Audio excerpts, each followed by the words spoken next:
बिस्मिल्लाहिर्रहमानिर्रहीम। 9th class exercise 1.1 represent each number on the number line। ये बेटा number line हम छोटी क्लासों 6, 7 में भी 5th में भी है नंबर लाइन। इसका क्या होता है? ये होता है कि हम एक लाइन लगाते हैं, अपनी मर्ज़ी से एक लाइन लेते हैं और उसके ऊपर नंबर को ज़ाहिर करना है। बाज़ू का नंबर क्लियर होते हैं, जिस तरह 3 है, 4 है, 5 है, हमें आसानी से पता लग जाता है कि ये 3, 4, 5 ये कहाँ पर लगाना है। बाज़ औक़ात नंबर्स आपको क्लियर नहीं पता चलता ये कौन सा नंबर है, 3/4 है, 5/7 है, तो उसमें हम उसको डिवाइड करके वो देख सकते हैं कि किसके इक्वल है। जिस तरह देखें, ये पहला सवाल था 3/4, तो बहुत सारे बच्चों को इसमें नहीं पता चलना कि 3/4 क्या है। हमने इस वजह से इसको डिवाइड किया 3 को 4 पे, इसका आंसर आ गया 0.75। 0.75 आंसर आते ही हमें ये पता लग गया। हमने एक लाइन लगाई, इस लाइन के ऊपर हमने दरमियान में ये 0 रखा। 0 के राइट साइड पर पॉजिटिव है 1 2 3 4 5, आप 4 5, हमने जो हमारा ये 0.75 है, हम 2 पॉइंट भी ले लें हमारा काम चल जाएगा। यानी बाज़ औक़ात ये नंबर ज़्यादा होता है, तो इस तरह ना हो कि हमारे नंबर लाइन पे वो पॉइंट ना आए। हमने इतने पॉइंट लगाने हैं कि जो हमारा पॉइंट है वो इस पर आ जाए। अब इसमें देखें, हमारे पास नंबर लाइन पर हमने 0 1 ये, और यहाँ पर ये देखें, ये दरमियान में 0.5 है, यहाँ पर 7.5 है। तो हमने अपनी सहूलत के लिए 3 को 4 पे डिवाइड किया था। हमने 3/4 यानी 0.75, तो इस तरीके से हमारे पास ये हमने अपनी सहूलत के लिए इसको डिवाइड किया था कि ये किसके इक्वल आता है।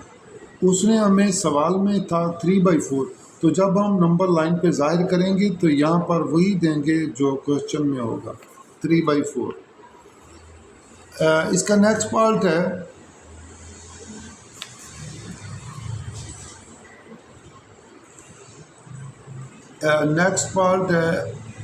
-1/3। -1/3 को नंबर लाइन पे ज़ाहिर करें। हमने इसी तरीके से लाइन लगाई, उसके बाद हमने ये 0 लेफ़्ट साइड पे माइनस है, यानी -0.3, यानी इस हर 0 से -1 तक 10 पॉइंट हैं, तो ये यहाँ पर आ जाएगा माइनस, तो हम लिखेंगे -1/3, -1/3। इसके बाद हमारे पास नेक्स्ट पॉइंट है 4 होल 1/2 या 9/2 या 4.5। हमने ये नंबर लाइन पे नंबर लगाए, तो 0 1 2 3 4.5 यानी 4 और 5 के दरमियान में यहाँ पर है, तो हम इसको लिखेंगे 4 होल 1/2। तो अब इस तरह ये नंबर लाइन पे हमने ज़ाहिर कर दिया। -8 का स्क्वायर रूट नहीं पता चलता इसको कहाँ रिप्रेजेंट करना है, किसके इक्वल है। आप कैलकुलेटर से इसका आंसर लें, वो आता है -2.2। अब हमें ये पता चला, एक तो ये लेफ़्ट साइड पर है यानी माइनस है, और दूसरा ये 3 से कम है, यानी 3 से थोड़ा सा कम है, -2.8 इस जगह पर आ जाएगा। हम इसको यहाँ पे रिप्रेजेंट करेंगे -8 का स्क्वायर रूट, -8 का स्क्वायर रूट। अब नेक्स्ट सवाल में देखें, उसने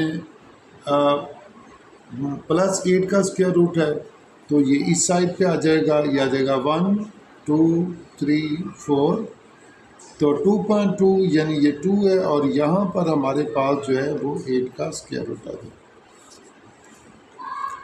अभी हमने +4 होल 1/2 किया था, ये हमारे पास माइनस है, तो ये लेफ़्ट साइड पे आ जाएगा, यानी माइनस यहाँ पर 4 और 5 के दरमियान में -4 होल 1/2।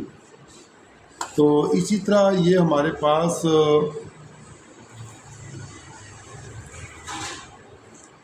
1/3 प्लस में है, पहले हमने माइनस में किया था, तो 1/3 ये राइट साइड पे यहाँ पे आ जाएगा, यानी इसमें हाफ से कम थर्ड यानी 1/3 3 हिस्से हों उसका एक हिस्सा, तो ये तकरीबन यहाँ पर आ जाएगा और इसको हम लिखेंगे 1/3।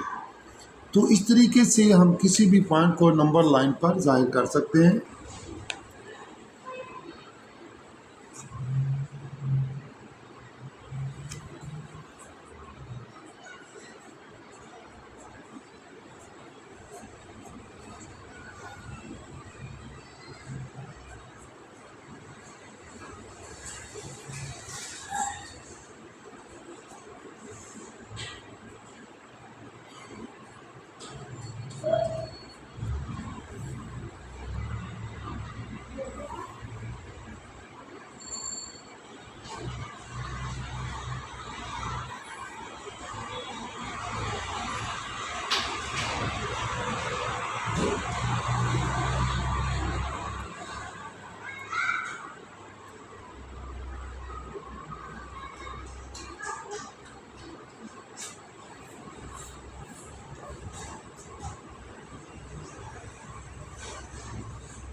क्वेश्चन नंबर 2 है आइडेंटिफाई द प्रॉपर्टी जस्टिफाइज।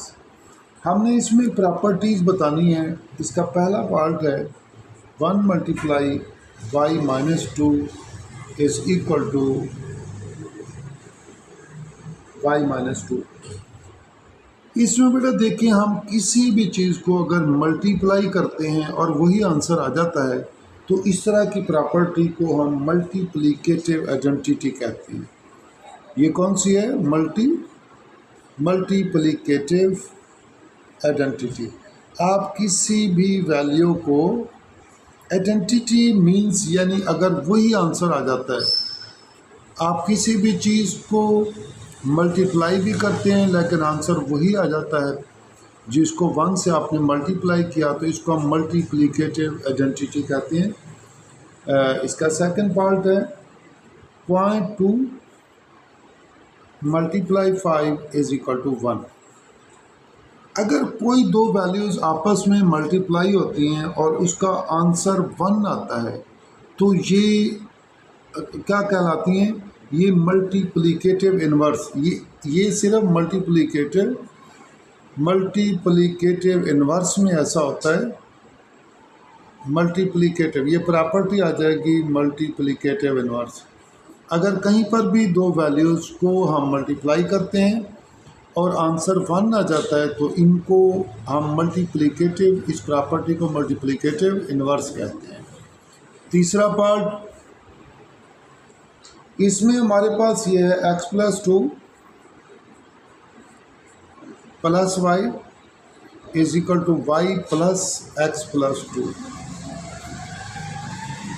अच्छा, इसमें बेटा देखिए, हमारे पास यहाँ पर दो वैल्यूज़ हैं, एक x+2 है दोनों साइडों पे और दूसरी y है। इसको हम कहते हैं commutative property with respect to addition. बाज़ बच्चे कहते हैं कि ये एसोसिएटिव है। एसोसिएटिव मैं बताता हूँ किस तरीके से ये एसोसिएटिव हो सकती है। यहाँ पर हमारे पास एक वैल्यू है x+2 और दूसरी तरफ भी ब्रैकेट्स में x+2 ही है, यानी दो वैल्यूज़ हैं, x+2 एक है, y दूसरी वैल्यू है, y प्लस x+2। तो इस तरह की प्रॉपर्टी को हम कहते हैं commutative property with respect to addition, with respect to plus, या एडिशन लिख दें या प्लस लिख दें। इसको हम एसोसिएटिव, ये इस तरह होती, एसोसिएटिव इसने इस तरह होना था, अगर हमारे पास x+2 प्लस वाई है और ये होता y प्लस x+2। वही वैल्यूज़ हैं सारी, लेकिन ब्रैकेट में हमारे पास अलग अलग वैल्यूज़ हैं। y प्लस x है यानी ये तीन वैल्यूज़ हैं अब टोटल, x है, 2 है, y है, x है, 2 है। तो इसको हम कहेंगे एसोसिएटिव प्रॉपर्टी।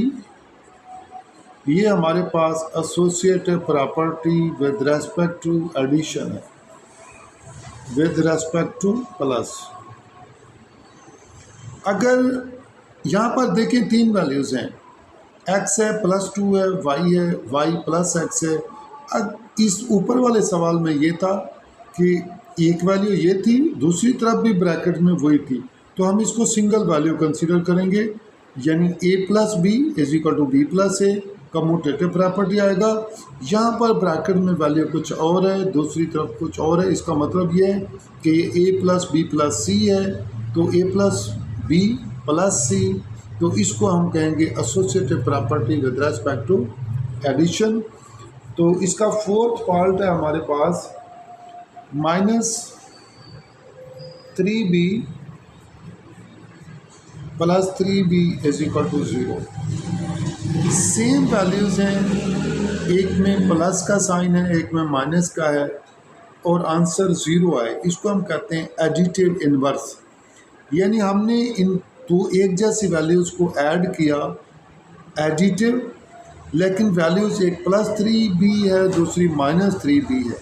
इस तरह की वैल्यू को हम कहेंगे एडिटिव इन्वर्स। ये आ जाएगा एडिटिव इन्वर्स।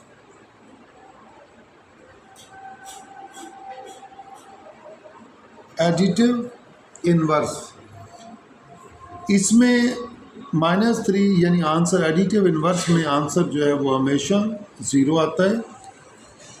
तो इसके बाद हमारे पास